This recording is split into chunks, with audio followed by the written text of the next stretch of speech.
Bueno, continuando con nuestro encuentro de Lucas 1, 26, 57, en este segundo video trataremos de dar la explicación de cómo reacciona María ante el anuncio del embarazo de Isabel, qué sucede al encontrarse con Isabel, y en definitiva cuánto tiempo se encuentra como un dato curioso del anuncio del ángel. Gabriel sabe que todo lo que está anunciando es algo inaudito y esencialmente sobrenatural. Por eso confirma espontáneamente esta promesa, refiriéndole a María que Dios ya ha hecho otra intervención milagrosa en el orden de la maternidad, aunque sí sea inferior a lo que ahora anuncia. Y esto en alguien que María conoce, su pariente Isabel, anciana y estéril, la cual está ya de 6 meses. Y añade que la razón de este portento: nada es imposible para Dios. Lo que equivale a decir: tampoco lo que te estoy anunciando es imposible para Dios. Ante estas palabras angélicas, María pone incondicionalmente su corazón a disposición del Espíritu Santo en términos que este mismo, por su densidad y precisión, pudo haberle inspirado. He aquí la esclava del Señor, hágase en mí lo que has dicho. Ella se declara esclava toda de Dios, y con tal exclamación se nos antoja que María le recuerda a Dios, por medio de su ángel, una disposición previa, como si le dijera: ya sabes que me he entregado a ti de un modo absoluto, en esclavitud total. Por lo tanto, ¿qué me pedís permiso? Hacé según tus planes. De ser así, María le está reiterando una donación y una consagración total de sí misma hecha mucho tiempo antes de este anuncio. Y que esto es inspiración evidentemente del mismo Espíritu Santo, de la cual el voto de virginidad perpetua constituía su parte material. Con este sí de María, el ángel se retira de ella, dejándola con sus profundas meditaciones que versarían ahora sobre la palabra de Dios, pero de una manera totalmente singular e irrepetible. A continuación dice: en aquellos días, pues no tienen que haber pasado muchos días entre la anunciación y el viaje de María, puesto que inmediatamente Lucas añade que el viaje se hizo con prontitud. Esto significa que probablemente María se decidió en el mismo momento en que el ángel le revela el embarazo de Isabel y sale. Todo esto nos habla de una madurez espiritual y una solidez de carácter muy particular, porque es capaz de tomar decisiones y superar dificultades que no eran menores en aquellos tiempos, como esta, que implicaba ausentarse de su hogar y de su familia, de José, su esposo, sin dar claras razones, y trasladarse unos 150 kilómetros desde Nazaret. Esta actitud de la Virgen nos muestra que o bien María e Isabel tenían una relación muy estrecha, o bien una como la otra no contaban con familias numerosas que pudieran esperar para la atención de una mujer encinta y anciana. Lo más probable es que la relación entre María e Isabel haya sido una relación familiar estrecha. El Evangelio tampoco ubica el lugar exacto, eso lo vamos a ver en un momento. El Evangelio tampoco ubica el lugar exacto en que vivía Isabel, solo dice en una región montañosa de Judea. Entró entonces en casa de Zacarías y saluda a Isabel. El saludo de María tiene que haber sido al estilo oriental, lleno de ternura y gentileza, pero produce un efecto del todo particular en Isabel y también, sobre todo, en el niño que ésta llevaba en su seno. Sus palabras hicieron que el niño saltara de gozo y que Isabel quedara como consecuencia llena del Espíritu Santo. Evidentemente la santificación producida en Isabel y en su fruto provienen del Verbo hecho carne que llevaba María en su seno, pero este comienza a servirse de su madre para hacerle llegar la gracia a todos los santos. María, medianera de gracia.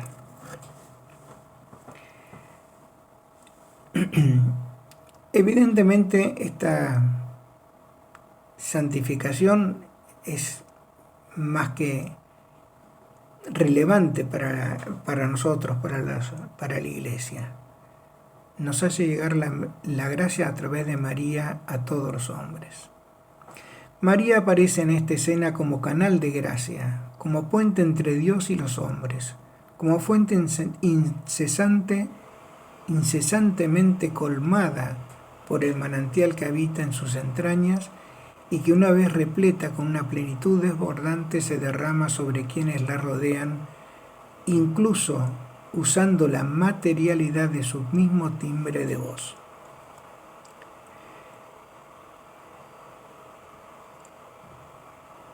El primero en percibir esta santidad del Verbo es el niño que lleva Isabel en su seno. Salta de gozo e Isabel queda llena del Espíritu Santo. Salta de gozo e inmediatamente Isabel queda llena del Espíritu Santo. La plenitud del Hijo desborda sobre la Madre, al igual que había sucedido en María unos días antes. Esa plenitud del Espíritu Santo se refiere a la gracia que éste comunica al alma. No es una plenitud carismática. No se menciona que ni María ni Isabel tuvieran fenómenos externamente portentosos, pero realiza una obra silenciosamente extraordinaria en el alma y en el orden del conocimiento sapiencial, del amor de Dios, de la docilidad al Espíritu Santo. San Lucas nos dice que Isabel, al percibir esta reacción de su hijo y al ser llena del Espíritu Santo, exclama con gran voz: «Bendita tú, bendito el fruto de tu seno». Esta bendición es el paralelo humano de la bendición que pronuncia el cielo sobre María por boca del ángel al llamarla llena de gracia, y la que ha hallado gracia de parte de Dios. Isabel manifiesta conocer la presencia del Hijo en María, que no puede advertir sino por especialísima revelación de Dios, recibida probablemente en el instante del salto exultante de su propio Hijo. Madre de mi Señor, es una proclamación evidente de la maternidad divina de María, pues el Kyrios de quien habla Isabel es Dios. La singular grandeza de María es puesta de manifiesto al proclamarse Isabel indigna de su visita. ¿De dónde a mí tal honor? Feliz por haber creído, feliz la que ha creído.